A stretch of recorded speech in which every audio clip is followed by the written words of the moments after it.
प्रणाम। मेरा नाम है सौरभ और आप सभी लोगों का स्वागत है धम्मवाणी विद सौरभ में। आज मैं कहानी आप लोगों को सुनाऊंगा आम्रपाली की। आम्रपाली एक नगरवधू थी जो बाद में भगवान बुद्ध के भिक्खुनी संघ में शामिल होकर के अरहंत की अवस्था को प्राप्त कर लेती है। एक वैश्या अरहंत की अवस्था को प्राप्त करके इस भव सागर से मुक्त हो जाती है। तो आइए जानते हैं कि आम्रपाली की कहानी क्या है। आम्रपाली वैशाली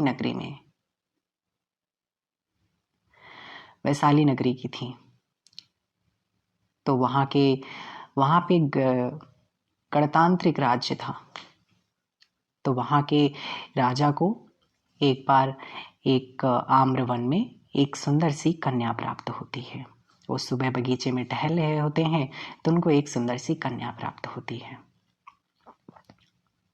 वो जब राजा उस छोटी सी कन्या को जब देखते हैं तो उसका मुख इतना आकर्षक था कि बस राजा देखते ही रह जाता है और उस कन्या को उठा करके अपने महल में ले आता है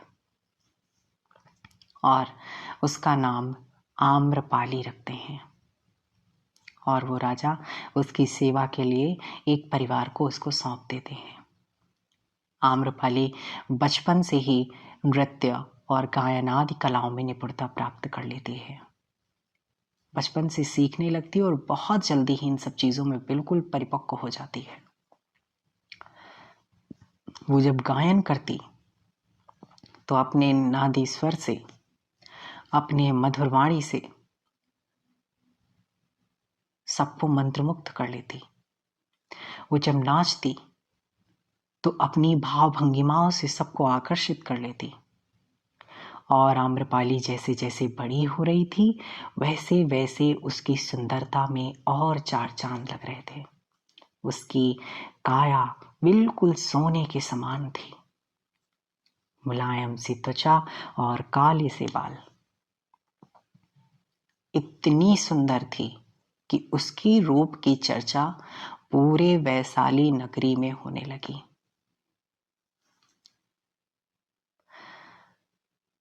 बात शादी की थी तो प्रस्ताव न जाने कितने राजाओं के आने लगे। एक नहीं, दो नहीं, तीन नहीं, न जाने कितने राजाओं के प्रस्ताव आने लगे आम्रपाली के शादी विवाह के लिए। और नगर में एक से एक जो भी धनवान थे सबके प्रस्ताव आने लगे आम्रपाली के लिए, क्योंकि आम्रपाली की चर्चा पूरी वैशाली नगरी में फैल चुकी थी। वो इतनी सुंदर थी। हुआ ये कि लोग आपस में झगड़ा करने लगे। राजा आपस में लड़ाई करने लगे, युद्ध करने लगे आम्रपाली की शादी की वजह से। क्योंकि जैसे ही किसी को पता चलता कि उन्होंने भी शादी का प्रस्ताव भेजा है, हमने भी शादी का प्रस्ताव भेजा है, तो आपस में ही युद्ध करने लगते। नौबत ये आ गई कि लिच्छवी राजाओं को आपस में मिल करके एक सभा बुलानी पड़ी। उन लोगों ने सभा आयोजित की और उस सभा में यह निष्कर्ष निकाला गया कि आम्रपाली का शादी किसी एक व्यक्ति के साथ में नहीं की जाएगी, क्योंकि यदि किसी के साथ में भी आम्रपाली का विवाह किया जाएगा तो लड़ाई होगा, उससे युद्ध हो जाएंगे, अव्यवस्था फैल जाएगी इस गणतांत्रिक राज्य में। तो फैसला ये किया गया कि आम्रपाली को एक नगरवधू, एक जनपद शोभिनी की उपाधि देकर उसे एक महल देकर के उसमें रख दिया जाए और वह सबके लिए रात बिताएगी, सभी के साथ रात बिताएगी। उसकी एक 50, उस समय की 50 कसार्पण होते थे, 50 मुद्राएं होती थी, 50 कसार्पण उसकी एक रात की कीमत रख दी गई। जो भी इतनी कीमत चुकाएगा वो आम्रपाली के साथ रात व्यतीत कर सकता है। आम्रपाली को भी कोई ऐतराज नहीं था, क्योंकि उस समय ज्यादातर सभी राज्यों में एक जनपद शोभिनी रखना किसी भी राज्य के लिए गौरव की बात होती थी। तो ये एक प्रथा थी उस समय की। ये सिर्फ वैशाली नगरी की बात नहीं है, ये मगध राज्य में भी था प्रचलन। बाद में वैशाली राज्य को जब देखा मगध ने, तो मगध राज्य में भी हुआ ये प्रचलन, और उधर उज्जैन नगरी में भी था। तो हर जगह वहाँ की पद्मावती गणिका थी, नगर वधू थी। वैशाली की जो है आम्रपाली थी। तो इस तरह की तब आज से 2500 साल पहले हमारे भारत में जो वैश्या थी, जो वैश्याएं होती थी, तो उनको एक वैश्या नहीं कह सकते, उसको जनपद शोभिनी नाम दिया जाता था। एक जनपद शोभिनी उपाधि दी जाती थी, और उसको जो है एक बड़े से महल में रखा जाता था, और उसकी मुद्राएं जो है वो राजा के द्वारा, नगर के राजा के द्वारा तय करी जाती थी। जबकि सभी राज्यों में ज़्यादातर एक तांत्रिक लोक शासन था, लेकिन उस समय वैशाली नगरी में एक गणतंत्र का राज्य था। यानी वहाँ पर कोई एक राजा नहीं था, वहाँ बहुत सारे राजा राज्य करते थे। सभी राजाओं के राज्य आपस में समझौते से होते थे। तो सभी राजाओं ने निष्कर्ष निकाला था कि आम्रपाली को जनपद शोभिनी की उपाधि देकर के 50 का सार्पण, एक रात की मुद्रा तय कर दी गई थी। अब आम्रपाली अपने महल में रहती, और जो भी व्यक्ति उसकी मुद्रा को चुकाता उसके साथ रात व्यतीत करती। अपने नृत्य और गायन से उसकी चर्चा धीरे ही सिर्फ वैशाली नगरी में नहीं, आसपास के राज्यों में भी फैल गई। यह चर्चा मगधराज बिंबिसार को पता चली। उस समय बिंबिसार काम वासना का बहुत ज़्यादा गुलाम था। वो जैसे ही सुनता कि उस राज्य में एक ऐसी स्त्री है, या ऐसी महिला है, या ऐसी गणिका है, या ऐसी जनपद शोभिनी है, जैसे उसकी कोई रूप की चर्चा करता, तो मगधराज बिंबिसार बस तैयार हो जाते। ऐसे ही किसी सैनिकों के द्वारा आम्रपाली की चर्चा महाराज बिंबिसार ने सुना, तो बिंबिसार जाने के लिए तैयार हो गया। लेकिन वैशाली नगरी में जा नहीं सकते थे ऐसे महाराज बिंबिसार, तो उन्होंने अपना रूप बदला, भेष बदला, और अपने 2-3 सैनिकों की सहायता से महाराज बिंबिसार वैशाली नगरी में चले जाते हैं, और आम्रपाली की जो भी कीमत थी उसे चुका करके उनके साथ रात व्यतीत करते हैं। खैर, आम्रपाली को महाराज बिंबिसार बता देते हैं कि हम बिंबिसार हैं, मगध राज्य के। और संयोगवश होता यह है कि आम्रपाली को गर्भ ठहर जाता है महाराज बिंबिसार की वजह से। जब महाराज बिंबिसार अपने राज्य वापस लौट आते हैं, तो आम्रपाली खबर भिजवाती है कि हमें गर्भ ठहर गया है। तो महाराज बिंबिसार जो है उसकी पूरी व्यवस्था करते हैं, आम्रपाली के लिए पूरे खर्चा भेजते हैं, और उसकी पूरी व्यवस्था करते हैं आम्रपाली की देखरेख की भी। और आम्रपाली के जब 9 महीने पूरे हो जाते हैं, इसके बाद में उसको एक पुत्र की प्राप्ति होती है आम्रपाली को। तो आम्रपाली अपने पुत्र का नाम रखती है विमल कौंडेय। विमल कौंडेय। तो आम्रपाली ये सोचती है कि इस पुत्र को अपने पास रखना ठीक नहीं है, क्योंकि जो उसका जीवन था आम्रपाली का, वो एक वैश्यावृत्ति का था।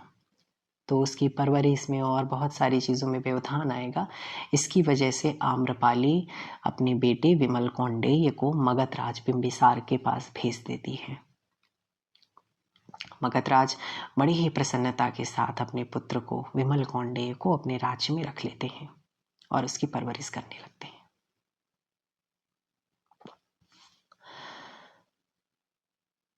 विमल कौंडेय किसी तरह से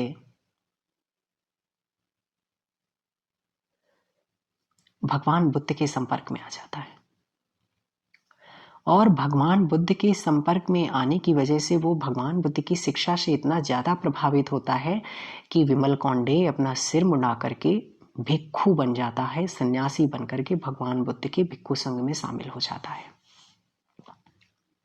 यह बात जब आम्रपाली को पता चलती है तो वो थोड़ा सा परेशान होती है। विमल कौंडेय कुछ ही समय में काम करते करते अरहंत हो जाता है, मुक्त हो जाता है, क्योंकि वो अपनी पूर्व पारमिताओं का बहुत बड़ा धनी था। तो विमल कौंडेय के मन में ख्याल आता है कि मेरी माँ इस इस इतने गिरे हुए काम में अपना जीवन व्यतीत कर रही है, इस काम वासना से कितने लोगों का हित कर रही है और अपना भी हित कर रही है, वो जब देखता है तो इससे रहा नहीं जाता, अपनी माँ के पास जाता है, आम्रपाली के पास में, और भगवान बुद्ध की शिक्षा को बताता है। आम्रपाली बहुत प्रभावित होती है इस बात से, क्योंकि उसका बेटा विमल कौंडेय अब अरहंत हो चुका था, मुक्त हो चुका था, और आम्रपाली भी बहुत ज्यादा प्रभावित होती है। संयोगवश भगवान बुद्ध वैशाली नगरी में एक बार पधारे और आम्रपाली के ही वन में पधारे। वो उन्होंने अपना भिक्षुओं सहित आम्रपाली के वन में ही ठहर गए। तो आम्रपाली को पता चलता है तो अपना रथ लेकर जाती है भगवान से मिलने, भगवान को प्रणाम करती है बड़ी श्रद्धा के साथ में। अब उसके मन में श्रद्धा आ चुकी थी अपने बेटे की वजह से, क्योंकि वो बेटे के व्यवहार में और बहुत सारी चीज़ों में इतना परिवर्तन था कि आम्रपाली को अब श्रद्धा हो गई थी भगवान की शिक्षा में। तो आम्रपाली जाती है भगवान के पास में, हाथ जोड़ करके भगवान को नमस्कार करती है और भगवान को कल सुबह के भोजन के लिए आमंत्रित करती है। तो भगवान मुस्कुरा करके भोजन के निमंत्रण को स्वीकार कर लेते हैं। अब आम्रपाली अपने आम्रवन से जो है वापस लौट रही होती है। तो पहले का नियम था कि जब भी कोई राजकुमार या राजा जब किसी रास्ते से आ रहे होते थे तो साधारण लोग जो है रास्ता अपना खाली कर देते थे, इस वजह से ताकि जो है सारे राजा और राजकुमार लोग आसानी से इस रास्ते में निकल जाएं। आज ये हुआ कि आम्रपाली ने अपना रथ नीचे नहीं उतारा और भगाई थी खूब तेज अपने रथ को भगा रही थी। खुशी की वजह से वो अपनी सुध-बुध खो बैठी थी, लग रहा था उसे किसी ने कुछ दे दिया है। वो बहुत खुश थी क्योंकि भगवान बुद्ध ने उसके भोजन के निमंत्रण को स्वीकार कर लिया था, सिर्फ इस वजह से खुश थी। तो रास्ते में लिच्छवी राजकुमारों को रथ की टक्कर मार देती है। वो अपने रथ को इतना तेज भगा रही होती है कि लिच्छवी राजकुमार जो आ रहे होते हैं रथ से उनको टक्कर मार देती है। तो लिच्छवी राजकुमार कहते हैं, ए आम्रपाली, क्या तू पागल हो गई है? तू हमारे रथ को टक्कर मार रही है? तो आम्रपाली कहती है, मैं पागल नहीं हो गई हूं, मैंने भगवान को कल सुबह के भोजन में आमंत्रित किया है और भगवान ने स्वीकार किया है, मैं इसलिए खुश हूं। अच्छा, लिच्छवी राजकुमार भी भगवान को भोजन के आमंत्रण के लिए बुलाने के लिए जा रहे थे। उस समय की मान्यता थी कि भगवान को जो किसी भी नगर में जाते थे तो जो पहला भोजन होता था उसकी बहुत ज़्यादा मान्यता थी कि जो भी खिलाएगा उसको बहुत ज़्यादा पुण्य प्राप्त होगा, और यह अवसर आम्रपाली को प्राप्त हो गया था। तो लिच्छवी राजकुमार उसको कहते हैं आम्रपाली से कि तू मुझसे 1,00,000 मुद्राएं ले ले। वो कहाँ 50 कसारपण में बिकने वाली नगर वधु, उसको कहते हैं कि तू हमसे 1,00,000 कसारपण मुद्राएं ले ले और तू यह अवसर मुझे दे दे, तू मत ले। तो आम्रपाली कहती है, नहीं राजकुमारों, तुम आज मुझे पूरी ये वैशाली नगरी भी मेरे नाम कर दो, इसकी अधिकारिणी बना दो, तो भी मैं पुण्य का अवसर मैं तुम लोगों को नहीं दूंगी। ये दान का अवसर तो मैं ही प्राप्त करूंगी और पुण्य का भी पूरा अवसर मैं ही लूंगी। और बस रथ को भगाते हुए निकल जाती है और जाके अपने महल में खुशी से भोजन की तैयारियां करनी शुरू कर देती है। सारे महल के नौकर चाकर सारे सोचते हैं इसे क्या हो गया है। कहती है कि कल भगवान बुद्ध हमारे महल में आने वाले हैं, एक नगर शोभिनी के महल में आने वाले हैं और भोजन के लिए आने वाले हैं। अपने हाथों से आम्रपाली पूरे भोजन की तैयारी और प्रबंध करती है, बहुत खुशी से प्रबंध करती है, अनेकों प्रकार के व्यंजन बनवाती है। सुबह भगवान भिक्षु संघ सहित आम्रपाली के महल में प्रवेश करते हैं। आम्रपाली सबको उचित आसन दे करके जमीन पर बैठ जाती है और सभी को भोजन परोसती है। भगवान अपने भिक्खु संघ सहित भोजन स्वीकार करते हैं और भोजन के उपरांत धर्म देशना देते हैं, धर्म प्रवचन सुनाते हैं आम्रपाली और उसके महल के लोगों को। आम्रपाली भगवान की शिक्षा से इतना ज्यादा प्रभावित होती है, भगवान जब चले जाते हैं तो वो भगवान की धर्म देशना से इतना ज्यादा प्रभावित होती है कि जो वो गणिका का जीवन जी रही थी, जो वो वेश्यावृत्ति का जीवन जी रही थी, अब उसने वो चीजें धीरे धीरे कम कर दिया। और कुछ समय बाद हालत ये हुई कि उसने बिल्कुल ही बंद कर दिया। और एक दिन अपना महल छोड़ करके और अपनी सारी दौलत छोड़ करके, अपना सारा धन छोड़ करके वो महल से निकल जाती है और भगवान के भिक्खुनी संघ में शामिल हो जाती है। जाके उसके अंदर इतना तेज धर्म संवेग जागा कि वो निकल जाती है और भिक्खुनी संघ में शामिल हो जाती है। विमल कौंडेय को जब ये बात पता चलती कि मेरी माँ भी भिक्खुनी संघ में आ गई है तो बहुत प्रसन्न होता है। और आम्रपाली जब पहले भगवान की साधना को अभ्यास करती है तो वो सफलता नहीं प्राप्त कर पा रही होती है। वो इस वजह से क्योंकि वो जो पहले जीवन जी रही थी वो बहुत ही काम वासना से युक्त था, तो वो अब साधना ही नहीं कर पा रही थी उस अपने पुराने कामों की वजह से। विमल कौंडे ये जब देखता है कि मेरी माँ ये जो है काम ही नहीं कर पा रही, तो विमल कौंडे उसे एक सही प्रकार का समथ देता है इस शरीर से अलग करने के लिए, इस शरीर की काम वासना को दूर करने के लिए एक अलग तरह की साधना सिखाता है। असुचि अनुसति, जिसको काया गतानुसति कहते हैं। मैं इस पे एक अलग वीडियो एक दिन बनाऊंगा, ये क्या होता है, इससे कैसे काम वासना प्रहार होती है, मैं इस पे एक अलग वीडियो बनाऊंगा। आज के लिए सिर्फ इतना समझ लीजिए कि विमल कौंडे अपनी माँ आम्रपाली को एक नया कर्म स्थान देता है और बस माँ उसकी वो कर्म स्थान को करते करते अरहंत को अवस्था प्राप्त हो जाती है। उसे याद आता है आम्रपाली को जब अरहंत की अवस्था प्राप्त हो जाती है तो पुब्बे निवासानुसति, ये एक तरह की विद्या जागृत हो जाती है हर एक अरहंत व्यक्ति को। एक पुब्बे निवासानुसति, एक तरह की पूर्व जन्मों की पूरी याददाश्त वापस आ जाती है। वो देखती है कि एक जन्म में वो जो है एक फुस महामुनि के जीवन काल में उनकी भगिनी के रूप में थी और उसने वहां पर बृहद दान दिया था।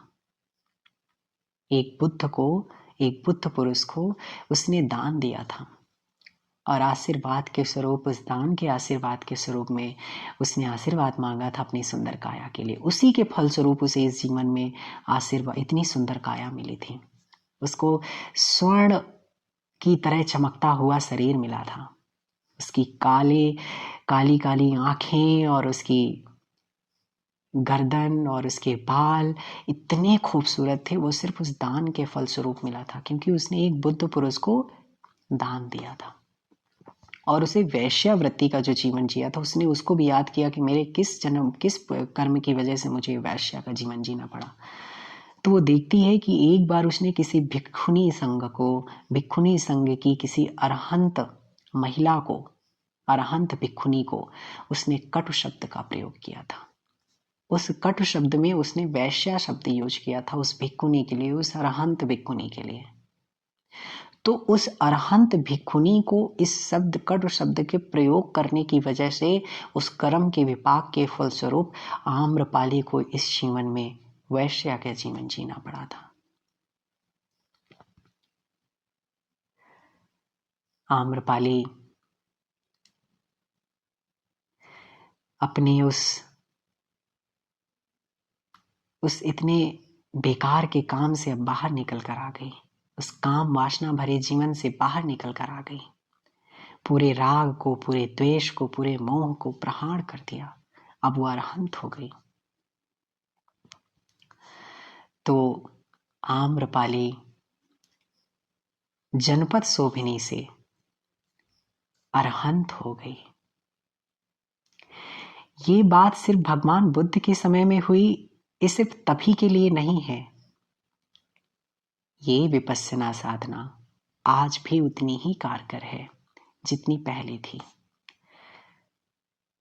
आज भी भगवान बुद्ध की शिक्षा विपश्यना साधना उतनी ही कारगर है। जो व्यक्ति इस साधना को जितनी शिद्दत से करता है वो उतना ही आगे बढ़ता चला जाता है। अगर आपको विपश्यना साधना के बारे में जानकारी चाहिए तो इस वीडियो के डिस्क्रिप्शन में जाके चेक करें, वहाँ पर आपको विपश्यना से संबंधित एक वीडियो मिल जाएगी, उसको आप पूरा देख लीजिए। विपश्यना क्या होती है, कैसे सीखना है, कहाँ ज्वाइन करना है, सारी डिटेल्स इसमें दी गई है। सभी का कल्याण हो, सभी का मंगल हो, सभी का कल्याण हो, सभी का मंगल हो।